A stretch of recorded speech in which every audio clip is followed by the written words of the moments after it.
Hello, everyone. Good evening or good afternoon or good morning, depending where you are. But greetings and welcome to another time to talk. Let me start saying my name is Rafael Caldas, and I want to say hello to Faye, my co-host. Hi, Faye. How are you doing? Hello, and my name is Faye Waddington. Hello, Rafael. It's very nice to be with you again and with all our friends. It's very nice to be here. Good evening, good afternoon, good morning. Perfect. Yeah, let's have a good time. Hmm. I feel like without even realizing, we picked up a subject that is quite aligned to the time of the year. And even though it's a little bit late, That's right. it's a little bit late, but we didn't have time to talk last week. And tonight we're going to end up talking about haunted places, the truth behind haunted Yay! places. And I feel like this is very Halloween worthy. Um, if you think about it. But anyways, before we start, let me say this is time to talk. If you just end up here in this channel, in this video, or if you just logged in, somebody sent you the link and you just clicked on it. What is Time to Talk? Time to Talk is a bi-weekly program where we try to bring multiple topics so we can talk about mediumship in an informal way.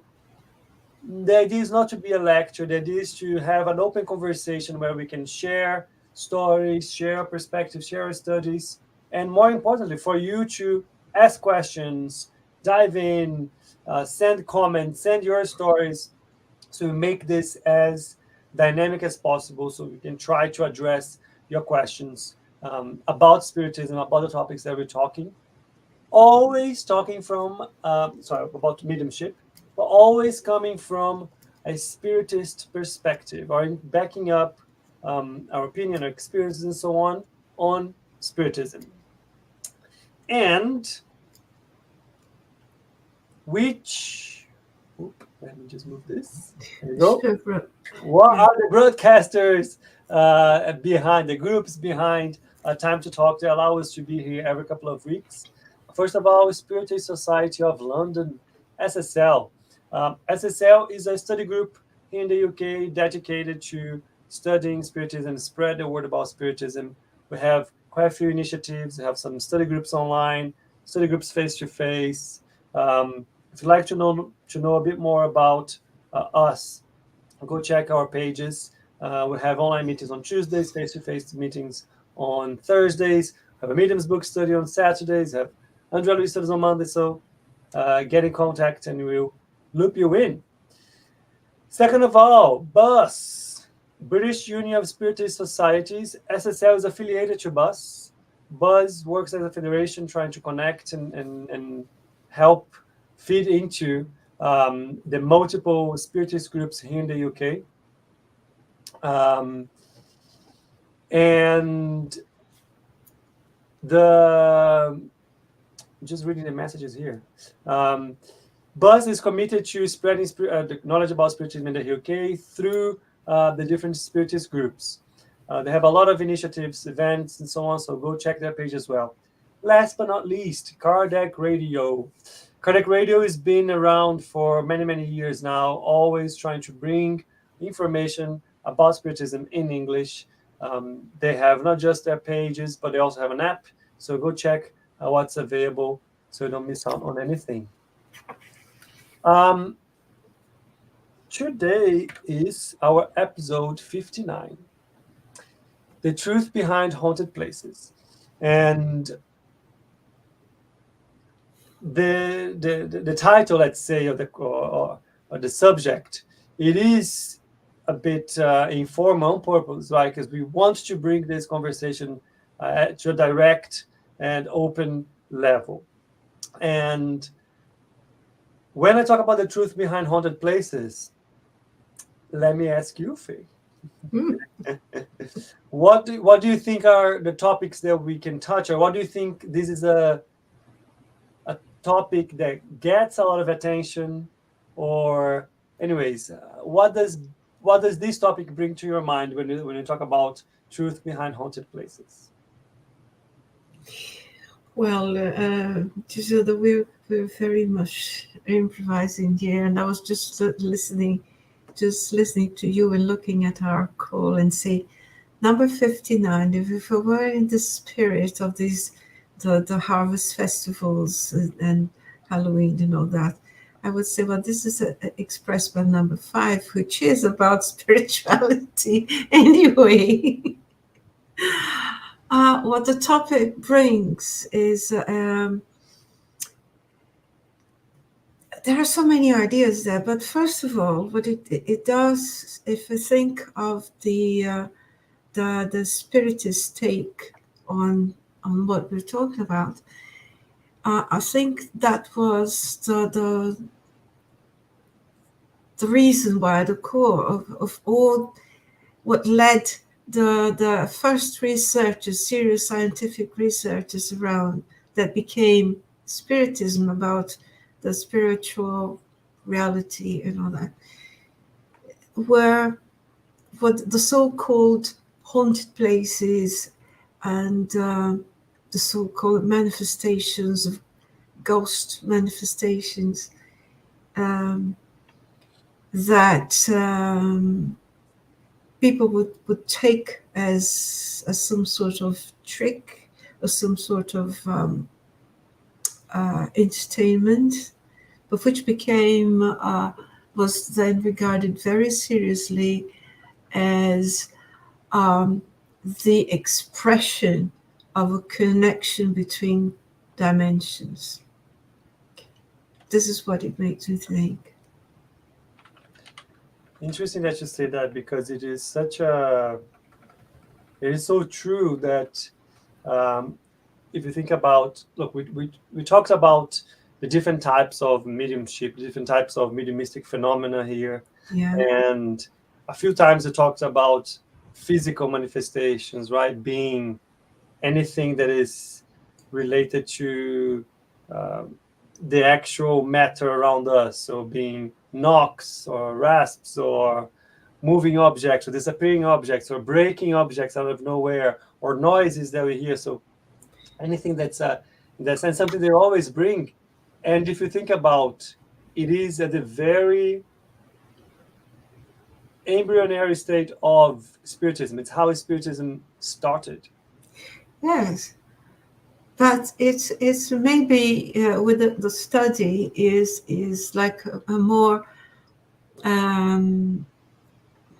I don't know if this is the way to say it, but it would be like a more organized awareness of something, you know, in a broader aspect of things, and that people have always seen, I think, throughout history, because it's in the folklore, it's in every culture.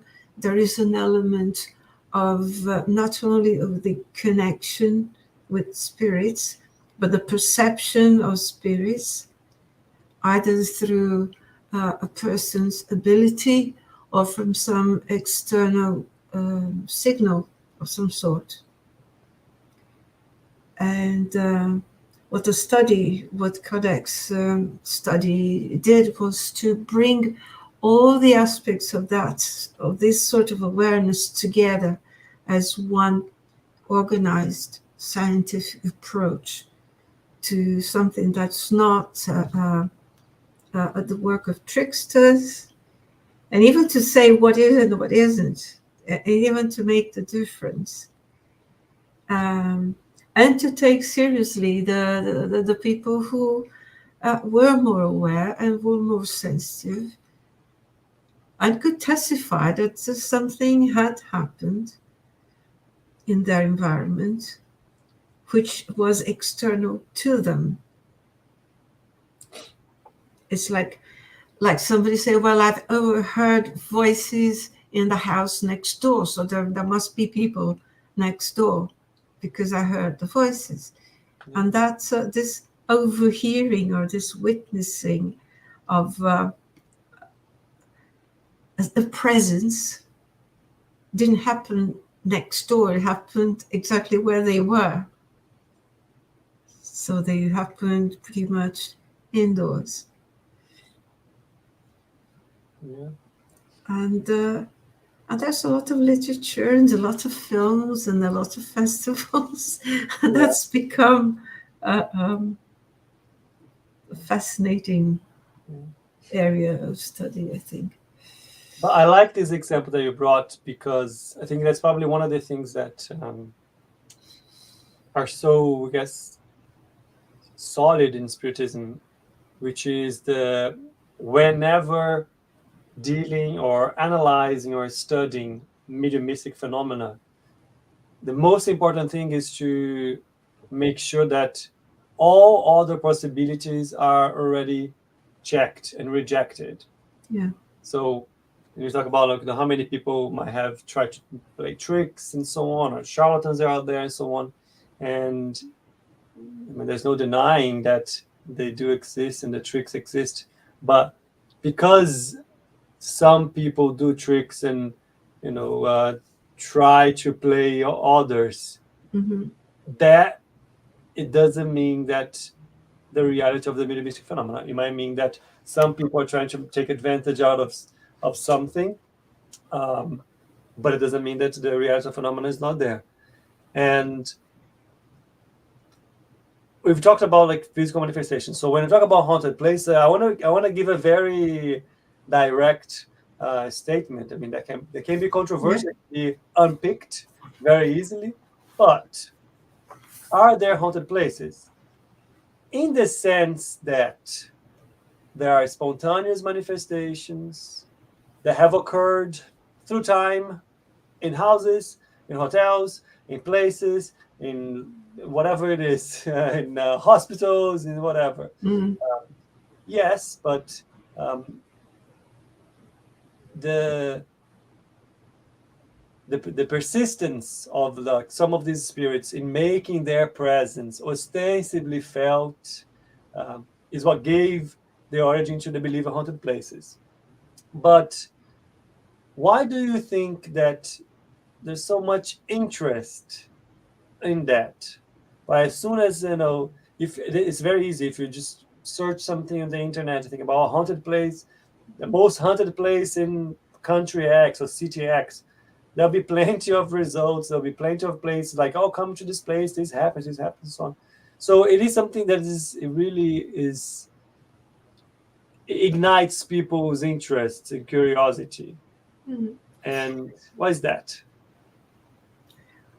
Well, I think people have always been fascinated by the unknown, by the mystery in things, by the thrill of trying something unusual.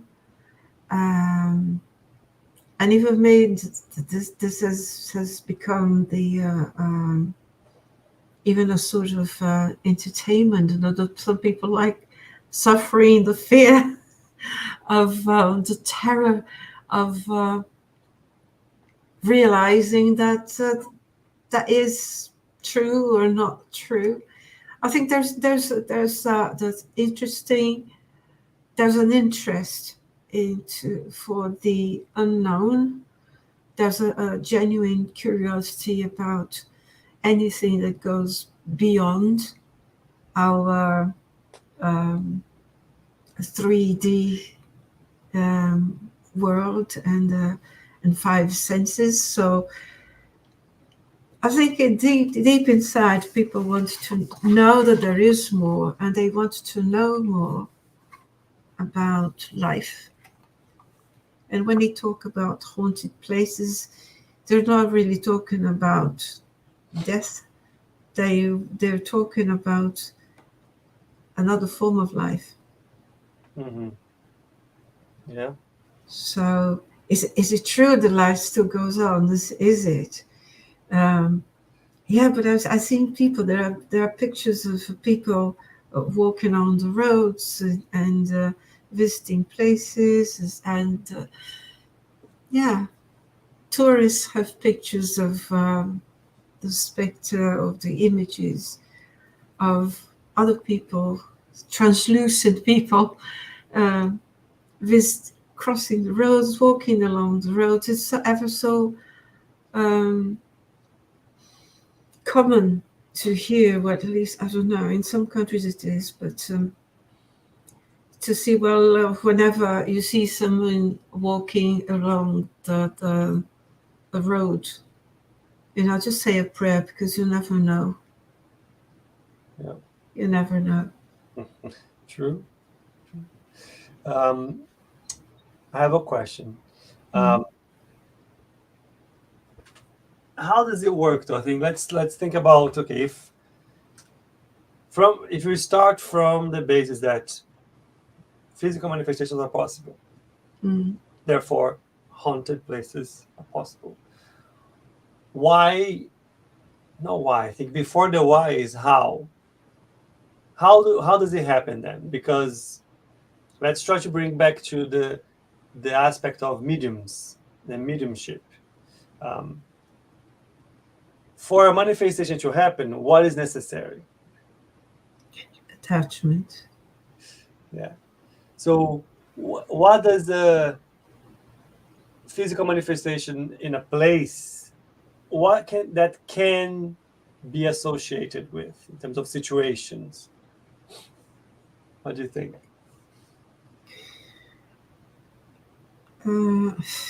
Well, it could. What springs to mind is that of thinking. When our people talk about haunted places, it's about somebody. It's the spirit. It's the vision of the spirit of somebody who used to inhabit that place or was connected to that place and didn't want to go away. Yeah.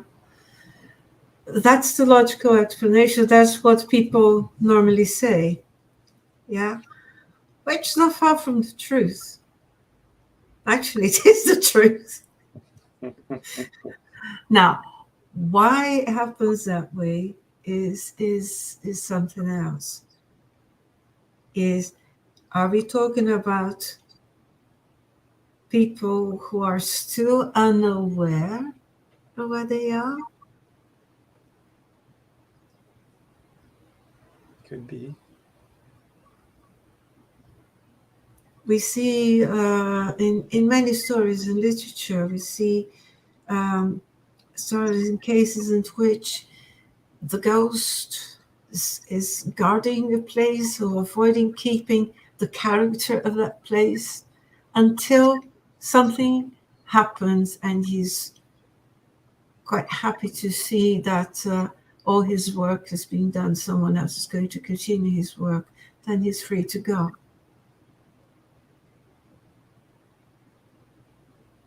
Yeah. That's the literature. Yeah. Interesting that you bring that, because I'm thinking about a few things. I'm going to start with the movie that came to my mind was Sixth Sense. I'm gonna give spoiler alert. If you have not watched, I'm gonna tell you. And then there's this kid who the spirits come to him because he's a medium. He can see spirits and talk to them and so on. But the whole movie, it brings the kid in. It goes through the journey of the kid trying to understand. Okay, but what do I do with this? How do I deal with this? And then in reality, in the end, I realized that all he needed to do, all these spirits wanted to do, it wasn't to scare him or anything. They had unfinished business but not in a bad way. This might sound a bit weird. They just had pending things that they would like to close. They needed help. That's what it meant. They needed some help.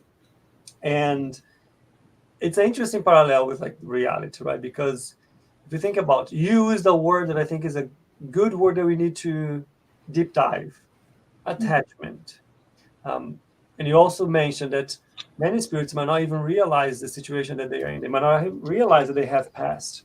And if you think about somebody that spends their whole life dedicated to whatever material life they had, the house, or had something that they were really attached to, and they dedicated their life to it, and so on. Once they find themselves on the other side and they realize, oh no, wait a minute, I cannot be dead because I'm still here, I'm still alive. So the connection and the attachment that they had to that specific place or thing, people, might keep them there. Mm-hmm. Now, does that mean that every person who is attached to something will be haunting you down and appearing through manifestations?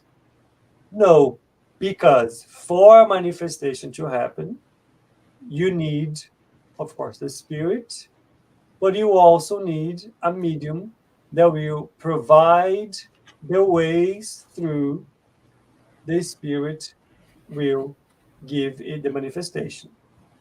So when we are specifically talking about a spirit showing itself to others, I'm going to repeat that. A spirit is showing itself to others. It's not a psychic medium who is able to see spirits. No, it's everybody in that place able to see that spirit. It's able to see, to perceive it.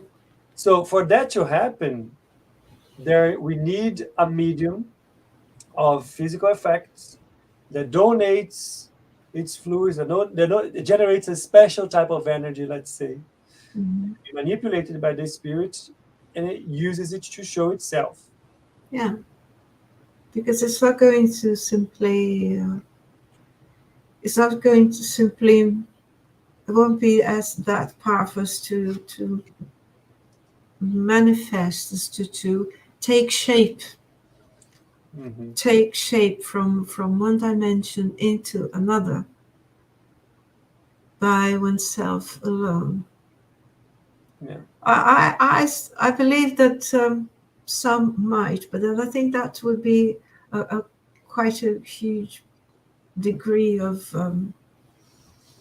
purity or power. True. To do that, because otherwise, is what they would like to say, someone in that place, aware of it or not, will be providing the elements which this entity will need to take shape into that environment. Is that what you're saying? Yeah, that's exactly it. Now, we were talking about, like, do spirits attach themselves to people only, or just to things also? And what I'm trying to bring is that certain spirits, they may attach themselves to objects, right? Yeah. So people might go through their whole life, hiding. I'm going to give a very basic example. Forgive me for being basic, but people that dedicate their whole life to accumulating their riches and so on, hiding their money somewhere.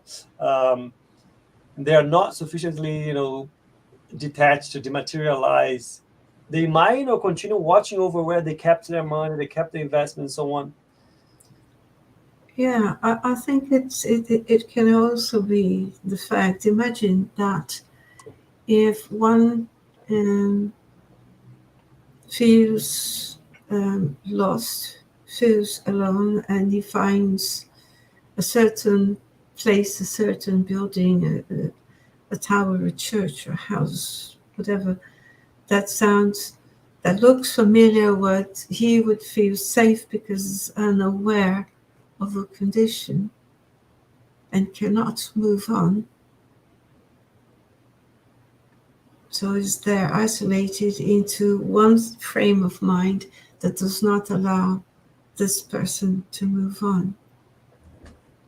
So just like any one of us, if we were lost in a place and we could spot one that could serve as a shelter, that's what we think would be a shelter.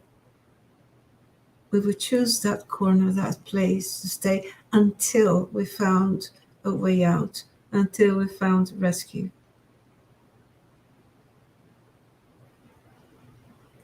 And I think that is when rescue work also helps, because it can, it's a kind of charity that can help these people not to feel so lost and alone anymore, and be receptive to help. Because help can never be imposed on them or anyone. Yeah. I can only be helped if I want to receive help. It doesn't matter how much you would like to help me if I'm not receptive to it. And that doesn't change when we die, when the body dies. That doesn't change. The frame of mind is still there. So what are these ghosts, haunting places? There are probably people waiting for rescue. Perfect. That's my take. Now, what is it true then, Faye, that the ghosts prefer ruins, old houses, nighttime? If they prefer it. Yeah. Do you think that's a condition? Well, maybe. Well, if they, I don't know. If they are, I don't know, it's just guesswork. It's really guesswork. But my weird logic says, well, if they were attached to a place that they've known for their lifetime, they'll probably see it in that way. It's still that their dear house, their dear place where they used to be. The place is maybe run down for us. It may be in ruins, but not so much for them. That's still home. Mm-hmm. That's still something that they find important. Yeah. And the energy, and they're connected energetically to that place like a magnet. Yeah. No, I agree, right? If you think about spirits, they are present everywhere. They go everywhere. Yeah. As well as us, right? Yeah. So I think it feeds into our imaginations, a lugubrious aspect of specific places and how that is a requirement for the spirits to be attached to it. But in reality, that's not how it works, right? Spirits are present everywhere. They go everywhere. Yeah. They might be attached to something or some place, but it's not that they prefer ruin, that they prefer they will only appear at night if you do this and that. It's not quite how it works, right? This is more of the imagination that comes, the novelty that comes with that kind of curiosity behind just the phenomenon itself. Yeah. So why would somebody, for example, for somebody from the Middle Ages in England go anywhere as it won't appear in Machu Picchu? It's going to stay in England. That's where they are. That's home. Yeah. That's the last memory. That's the connection that was made at the point of a transition, at a point sometimes of traumatic transition, and that's a memory that remains. So they probably remain in the loop. I think the same goes to the time of the day. Like, I think we are accustomed to associate apparitions or manifestations at night when it's silent, when there's no light, and so on. And because it's easier to see it from the photons. It's I don't know. But it's not like a preference, or it can only happen this way or the other way. Day and night and time and hours, that's something that we here on this plane need to use to organize ourselves. Mm-hmm. It's not something they need on the other side. This reminds me of one particularly interesting experience that I had of seeing a lady, so a woman, who was walking down. I think I've probably said this before. Walking down the road with and singing loudly and talking loudly. Nobody, there weren't many people around, but nobody was really taking any notice. And she got close to me and we talked and talked. It took a while for me to realize that she wasn't really there. I mean, she was there, but nobody else could see it. I could, and she was as real as you are and Asian people are to me. And she talked and talked. How do I know that she wasn't there? Because after we talked, she went just to go down the road, carry on down the road, and she disappeared. And then, I didn't realize. But she was sensitive to something because when she started to say something about what would be my future, and I had no idea. And I thought, she's just trying, to trick me. But she started to say some things in the way that I didn't like. Mm-hmm. I didn't find it comfortable. I didn't like that sort of subject. But I didn't say anything. I was just looking at her. And she stopped. She read my mind. She knew what I was thinking. And she stopped immediately. And she says, "Oh, no, you don't like that." Yeah. And I don't think I made gave her any sign that I didn't like it. I just didn't carry on much. I was just listening to her. So she was probably walking past the roads that she knew, and she will probably do that again until she didn't anymore. You make me think of another question, Faye. Because if we were talking about attachment, that in many cases is one of the reasons why spirits manifest themselves in specific places. And then you talked about this experience you went through. And if you think, if a spirit is still attached to something to the point that they feel stuck or in that specific place or to that specific object or to that specific person, there's an element there that indicates that they are not enlightened enough to let go of those material things that do not have importance in reality for them. Yeah. Does that mean then that they are evil spirits? No, but I don't know, not necessarily. Just like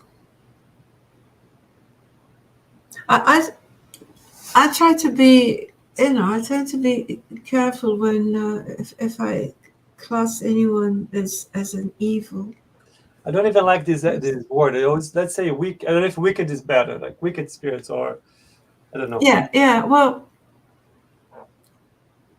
I don't know if because you mean because of their attachment to something, does it make them evil? Mm-hmm. Not necessarily. I agree. Not necessarily. Sometimes people are simply attached to their collection of stamps or watches and things. I didn't mean anything bad to anyone. Yeah. No, I agree 100%. I share the same understanding because they might be less enlightened in a specific moment or towards a specific thing, that is not to say that they are bad or good. No, well, it's just like incarnate people. It's not because they've moved over that they become saints or evils, angels or evil. Yeah. They are who they are, and they may be. They may get the awareness of their situation and even see that as an advantage, to be around and to influence those that they didn't like before. And they still not like them. They still don't appreciate anything. It's they only spot the new situation and take that to their advantage. And then, yes, just as someone who spots opportunities to take advantage and do something evil to others. Yeah. But why? And I had a question from the start. So why would these,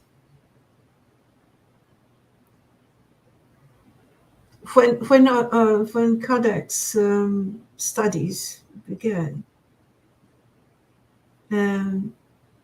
it was quite fashionable to have all those tables and chairs. What would you call them? The moving tables, dancing Yeah. tables, and Yeah. chairs, Yeah. or whatever. Yeah. Why? Why was it happening? Good question. I had that in the back of my mind as well in terms of why is this allowed? The way I understand is two things, right? First of all, we always go on about this spiritual mediumship is something that it didn't start. It wasn't created by spiritism. It didn't start with spiritism. It's part of nature. It's been around forever. It happens as a natural manifestation. It's not related to spiritism, and it will happen in any other religion. So, with that in mind, there might be specific moments, cases that might be more intense, so they might be more active, because it might want to draw attention to something. It might want to bring people to face that what is happening, to try to understand what's happening, to try to reflect what's behind that. How does that happen? And I think even more importantly, by the assurance that there is a spirit that is not alive, in terms of that doesn't have a body, that survived death, what are the real consequences for how we are facing and understanding and looking at our lives while in the body? Those are the things that I think I come. It's like to draw attention to something, but more importantly, to make us reflect on what is behind that and how that should influence and change the way I see things. Is that how about you? What do you think? Well, I was thinking as you spoke that those manifestations became popular and frequent because people started to seek to see that. They started to join forces, let's say, mental forces, spiritual forces, to enable that to happen for entertainment. Wasn't it? Yeah. It's mostly entertainment. And then as well, some people were seeking a form of communication. Some people were really seeking news from beyond, from about the people they they loved. So I don't know if I'm answering your question, because your question brought me these ideas. So that there was a desire, more than a desire, there was a need to connect. There from both sides, there was a need to connect and to say, look, on one side they say, look, I'm alive, and the other wanting to know, why do people would say, I really would like to know, that there was this disaster, this war, as it was during the First, Second World War, especially. I just would like to know if they're well. So people start from the principle that they believe somehow the life goes on. Otherwise, they wouldn't seek information to see if their loved ones were well. Yeah. If they thought for a second that life was over once the body died, why would they seek connection? So even if they weren't aware of it quite from this lifetime, this present lifetime, back in their minds, in their own hearts, in their souls, they knew it. And it's this link of hope, I think, helped to establish the connection of one to hear and the other to be heard.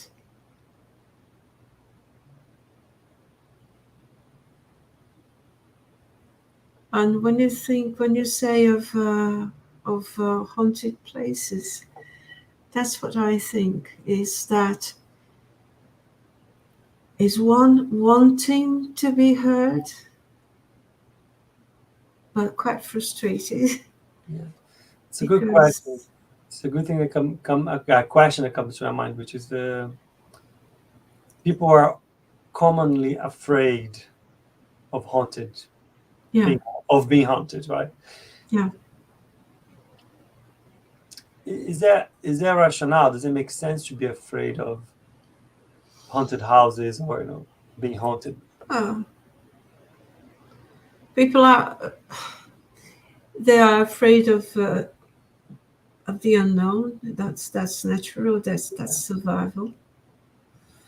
But even if we have the information, you may have the whole information, but deep inside, there may be a fear. There will be well, what's going to happen? What am I going to do? What if it happens to me if I see someone? What do I do with this? Is that person going to be friendly to me? Is it going to be aggressive? How can he be aggressive to me? So that's I think it's a part of survival instinct. Interesting. I have the same. I think the same way, right? Because of course, if something gets you by surprise and not expect, and you cannot explain, of course, your initial reptilian brain will be like, oh, yeah, survival. But in reality, the spirits that haunt places, like make disturbances and so on, they are more, in many cases, they might just be trying to entertain themselves at the expense of people who are gullible and afraid and impressionable, rather than actually trying to hurt them or doing evil and so on. If you think about, again, spirits everywhere. Spirits are everywhere. Everywhere we go, there are spirits beside us. So even in the most peaceful places where we feel like there's absolutely nothing there, the haunting only happens, in some some houses where there is opportunity to manifest their presence. So I think it's the maturity that comes from. I don't want to sound like patronizing, but the maturity that comes from understanding the reality of spiritual life keeps us from being afraid of haunted places and so on. It's because and then you understand in reality, I'm always around spirits. Yeah, but it seems when you think of well, if they if they could do us any harm, I don't know, because just like it's just like if you went to any place to visit any place that you didn't find particularly pleasant, you know, it just you would avoid it. You've probably been to places, visiting places that are famous. They're in every postcard. But there are places that are so good that are in a postcard because I'm not going there. You know, I look at them, I say, no, I don't want to go there. This place is too charged with years, centuries of very bad, low energy. Um, it's either because it's charged with that sort of energy that I find unpleasant, or it may bring memories that I still find unpleasant. So, but there are places which I simply avoid.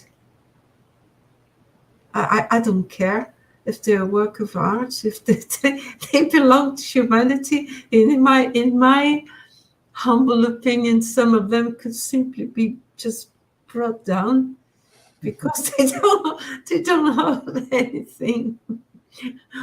What is it worth keeping in some places? But that's my that's that's my feel. So what do? I don't go there. And if I happen to be in a place where there is a manifestation like that, I will say a prayer and I'll pray to my mentors, to my guardian angel, in order to keep me protected from whoever may try to disturb me, my presence there, Mm-hmm. and move on. That's a good thing. I'm the medium. So the haunted place is such a big thing. You know, it has always been Yeah, that Kardec dedicated a chapter on the medium's book to that yeah, other places, and there's like a lot of like comments and questions there that kind of bring a lot of clarity to it. And but one of the things uh, that was interesting to read was um,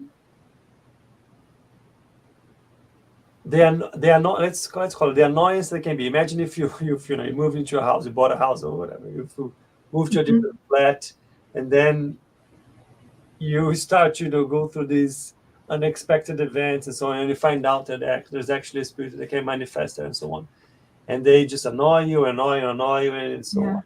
But even if you have the knowledge and the understanding, etc., they might still just be there annoying you. And how is that possible? They're just annoying me. Why are they annoying me? I'm not doing anything to them. I just want to get rid of them and so on. And it goes back to like a bigger principle, which is like if something is possible and is being allowed to happen, something needs to be taken away from it. mm, It might be an opportunity to try to understand and educate that spirit. It might be an opportunity for that spirit to finally detach itself. It might be an opportunity and test for the person being annoyed to develop their patience. mm, Um, so many ways about. I think the important thing is that the way to approach it, such a a manifestation, is not by commanding that they leave and so on. Because imagine, it's just like a person who has access to something, as same access as you. So if you just go there with absolute no authority whatsoever, say, no, I demand that you leave and so on, this and that. How is that effective? So other than that, I think it's trying to understand what's behind that. Why are they doing this? Do they need help with anything? Are they stuck somewhere? Are they just having fun?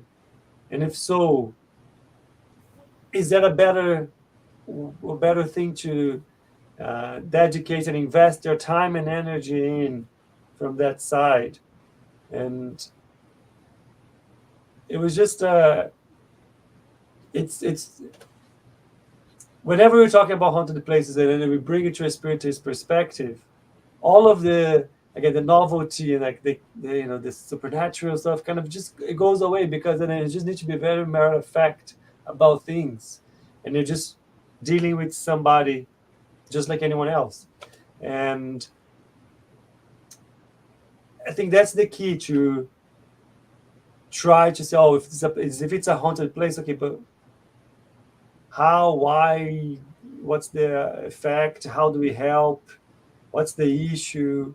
Yeah, because, well, like I say, they're all inhabited, and all places are. They're only classed as haunted from the moment that one of the inhabitants is made to see, is seen or heard, or because the places are all full. Yeah, They're fully inhabited anyway. there's a good point to that. I think we're getting to the end here, but there's a good point to that. Like, because you're talking about haunted places, and that the spirits, usually spirits, they are still a bit less evolved, let's say, because they might be connected to material things. They are there, but does that mean that like high spirits, good spirits, enlightened spirits do not attach? When I use that, very likely attach themselves to people or places. And good spirits are there to help people. They might be personally interested and invested into helping a specific group, a specific family, specific group of friends, and so on. So in a way, if they are constantly going there trying to help them, are they not haunting them in a way? If you think about, haunting just means being there and manifesting itself through whatever ways there might be. It could happen, right? Um, Yeah, they will probably make themselves be perceived more subtly than showing themselves and give you a fright, or making a noise when you're trying to concentrate or sleep, or breaking something in the middle of nowhere for no reason. Their haunting will come and give you comfort, giving you ideas, helping you in specific decisions, helping you deal with specific situations. yeah. So maybe when we use, or people use different words, because whenever you say haunted, Yeah, there's always a negative, yeah, evil tone to it. yeah, Otherwise, they would say, "Oh, that's an apparition. There is a manifestation." yeah, So it's just that the word um, sets a frame of mind in which everything is going to be bad, dangerous, and negative. yeah, When it's not necessarily so, it's not necessarily everything bad, as any manifestation is necessarily positive. I mean, it's what we can do is to choose what sort of attention, importance, and strength we can impart to them. To and in our level of participation in that. Mm-hmm. Because if that requires, if want to be seen, it means that somebody needs to see it. So if that requires how much of our participation in this action to be positive or negative, I may find, like I said, I may find places that are absolutely pleasant when there is a nice, friendly, elevated vibration environment in the environment, but it may be the other way around. So if I don't want to be one more to give a chance for someone else feel stronger just because they're making me scared, because, oh, you're not going to make me scared. I'm not going there. No. It's not. I've been to places in which I tried to take photographs, for example, and none of the photographs were good at all. They were all blurred. In the same, well, it was still camera rolls, the rolls of film. The film was absolutely perfect up to that point. Blurred, blurred, blurred, blurred, and then perfect again. So assuming that I didn't do anything different, Yeah. but I did feel emotionally affected by the place. I wanted to take the photo, but I felt emotional. Mm-hmm. I felt sad, and I still wanted to take respectfully, still wanted to take the photo, and it was as if a veil was put in front of the camera, Mm-hmm. because Yeah. the scene nothing could be seen from that particular corner. Yeah. Yeah. Perfect, Faye. Thank you. Thank you. Our time is up, but Yeah. great conversation. Let me give the announcements so we can close. Yeah. Um, First of all, there is one announcement missing here. Actually, there's two announcements missing. Um, but I'm going to voice them anyways. So, first of all, Spiritual Alliance happens every Wednesday at 9 p.m. UK.